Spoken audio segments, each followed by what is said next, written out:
Bueno, el momento en el que sale este libro, en el que ve la luz, tiene varias lecturas importantes. Yo creo que la más paradójica es que cuando comencé a plantearme este libro y cuando comencé a pensar en este libro, la crisis europea era una crisis que se veía fundamentalmente del ámbito o del lado de la política exterior.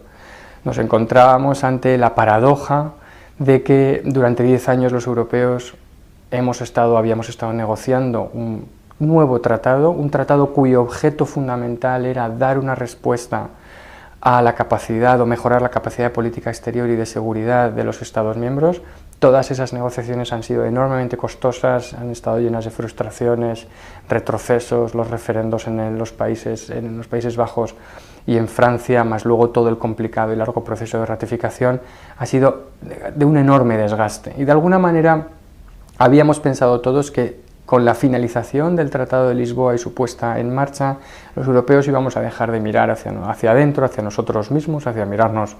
el ombligo, y por fin íbamos a extrovertirnos, a darnos al mundo, a conseguir que este actor introvertido, del cual se dan numerosas pistas sobre esta genética introvertida en el libro, ¿no? Estructuralmente concebido casi para no hacer política exterior, porque desde un principio toma sus decisiones sobre cómo conformarse para satisfacer objetivos internos, el mercado interior, fundamentalmente, y deja la seguridad o bien en manos de Estados Unidos o bien en manos de los Estados, pero renuncia a esa agenda de política exterior y de seguridad.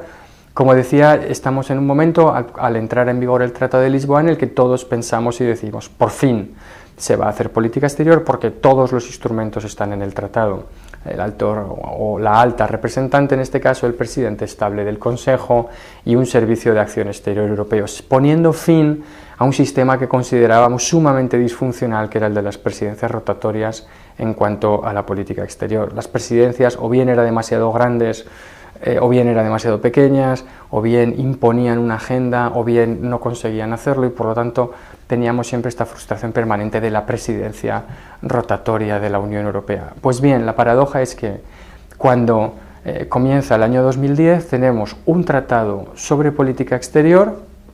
perfectamente capaz en teoría o sobre el papel con los instrumentos, y sin embargo lo que tenemos encima de la mesa es una crisis económica que empieza a afectar de forma muy importante a la Unión Económica y Monetaria, lo cual nos fuerza a los europeos otra vez a mirar hacia adentro, otra vez a intentar entender qué nos está pasando, a solventar nuestra propia crisis, y por lo tanto pasamos de una década de crisis institucional donde compatible con crecimiento económico a una década con grandes instrumentos de política exterior, pero con una crisis interior reforzada en torno al ámbito del euro, ¿no?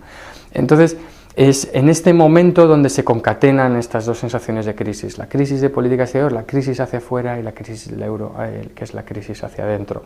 Todo ello con un auge de la xenofobia y con victorias muy significativas de partidos de extrema derecha, xenófoba en muchos ámbitos de Europa, con retrocesos importantes en ámbitos teóricamente consolidados como el Tratado de Schengen. Cuando vemos la respuesta de la Unión Europea a las revoluciones en el mundo árabe, lo que vemos es no solo, de alguna manera, nuestra poca influencia a la hora de ser capaz de ser un actor decisivo o de influir en esos acontecimientos, sino cómo esos acontecimientos realmente influyen sobre nosotros. Y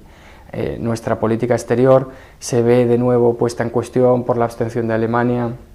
en el Consejo de Seguridad, en la operación sobre Libia, y porque la reacción a los refugiados tunecinos es recortar o restringir el ámbito de libre circulación de personas en el contexto del Tratado de Schengen. Por lo tanto, no solo no somos capaces de influir decisivamente sobre el mundo, sino que ese mundo es el que está obligándonos a